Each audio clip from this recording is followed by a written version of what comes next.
Hey everyone, today we are back in the custom pack. You actually see with the achievements checked, I have some of the achievements, some of my final remaining achievements. I think I need less than 10 achievements to go, so it's a very exciting time. This pack is a big hodgepodge of stuff, just kind of randomly going for these achievements. And today we are focused on the Weevil. So the Weevil is friendly 8 food, give them 1 attack until next turn. Works 3 times per turn. So I saw this and I thought, okay, well, that's pretty simple. You just go some sort of food build, which pretty much every custom pack that I run is a food build custom pack, whether I have cat in it or not. I pretty much refuse to run rabbit right now, and I just find it kind of unnecessary with how I play the food scaling packs. The health is definitely overkill. Lasagnas kind of take care of the HP for me. So yeah, the Weevil. I was pretty excited about what I could get cooking with this. And I found it to be very, very easy to use. If you have the pack set up right, and granted this pack is not even fully set up for the food build and the Weevil. I have other perks in here for other pets and other kind of, I don't want to say synergies necessarily, but I have plans for other things with this pack as well. I was just keeping my options open. I actually want to check real quick because it's Pygmy Seahorse. Yeah, see I have Pygmy Seahorse with Churro and Taper in here. So a couple different options to kind of go for. And on the Tapir note, I ran a Leafy Sea Dragon Tapir team that was pretty fun.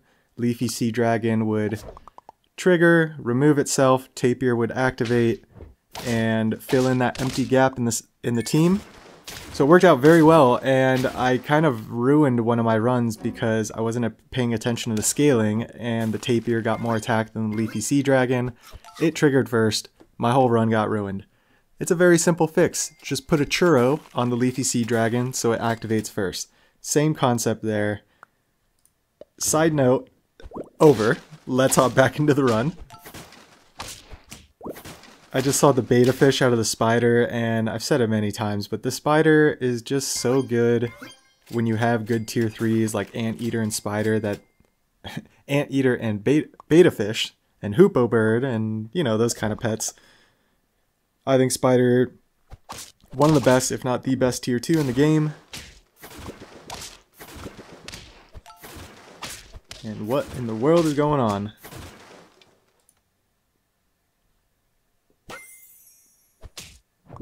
And we love you, Spider, but you gotta get out of here. And I had to sell the Griffin before buying the puppy, because if I bought the puppy first, I would overwrite the oven mitts with the treasure map.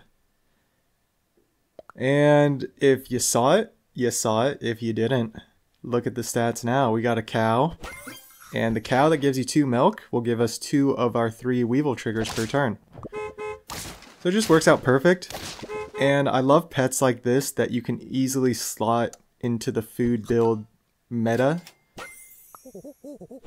And a monkey for good measure. Might as well, right? I mean, if we're going the crazy scaling team, kind of no abilities, let's just go all out in the scaling. This is the way I've played the game the majority of my SAP experience.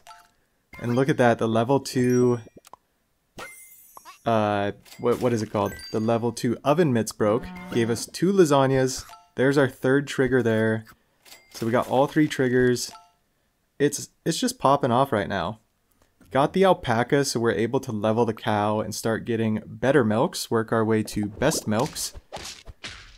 And 2 monkeys frozen in the shop, so we're gonna get a level 3 monkey next turn.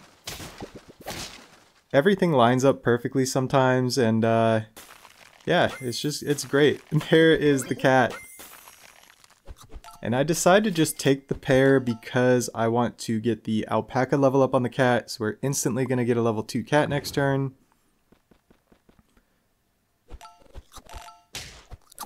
Farmer corncob team, farmer dog and farmer pig. That's kind of cool interaction. The farmer pig seal action, get a farmer crow in front of it. You could do some things, right? That's a fun way to use the farmer pets. It's a lot more fun than I used them. I didn't even give them a fair shake. So decide to buy, sell for a potential lasagna in 2 turns. And yeah, it's all I'm really concerned with is just throwing food to get the scaling and get our triggers from the Weevil. The triggers actually, like, I feel like they really help carry you along the way if you're consistently throwing food, especially if you're using cows starting turn 8, 9, 10. Yeah, starting to throw food at the monkey. Waffle and a cow shows up. It's too perfect. Uh-oh, here we go. You know what's in here. It's a boar. It's not a small one. It's like, you know what's in there. It's gonna be a small one. Oh wow, we actually survived. That's exciting. What a fantastic draw that was. I see melons. That's what we've been kind of waiting for. So we're just gonna take everything and yeah. We get all of our cat triggers, all of our Weevil triggers, plus some. Could have saved that cow, rolled once, tossed the food, used the cow next turn, but I'm like, you know what? We're going to find more cows. We're going to find more waffles. We're tossing pears. We're tossing chicken legs and lasagnas. This is what I love. It's very simple. It's a very simple game. And you get to this point with the, like, we got our Weevil level 3. He's got a melon. We're just good to go. And I'm sure at this point forward, I could probably min-max things a little bit better with the scaling as far as the monkey and where I'm tossing the food. I love trying to get everything to 50-50 at this point. So with the one pet getting 50 HP last turn, the Weevil, I decided, you know what, let's see how big we can get this cat right now. And it's at a 30-25. That's pretty good. It's pretty good in just one turn of scaling. They got a mole team. You just mold your steak away. I don't know if that was helping you.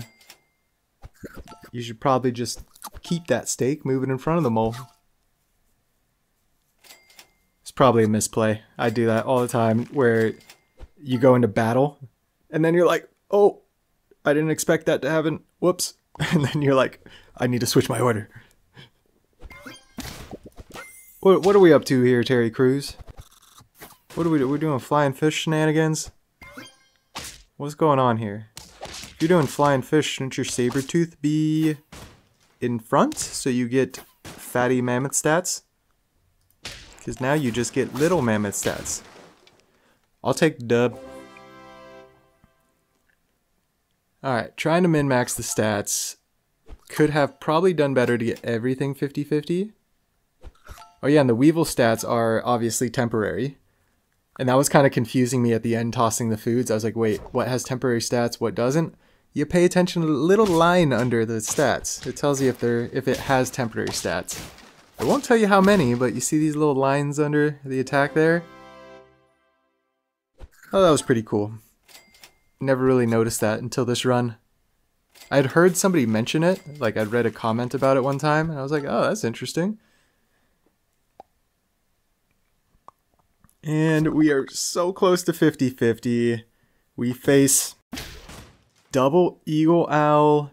They're going for their drop of the bass achievement. Oh my word. Wait a minute. 9 battles, 8 battles.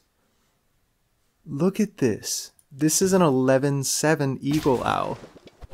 It's a 38-34 now. This stuff's gonna get 50-50, right? Wow. That's a pretty cool team. I'm all about those battle stats. That's a pretty cool team. I'll take the dub though. Let's go. For a tier 1. I am very impressed. I think it's incredibly strong. It kind of just slowly helps you out throughout the run. And you can kind of choose whether you want to use it or not by just throwing more food or not. So yeah, if you hung around this long, I really do appreciate it. The quest to 100% achievements, we're almost there.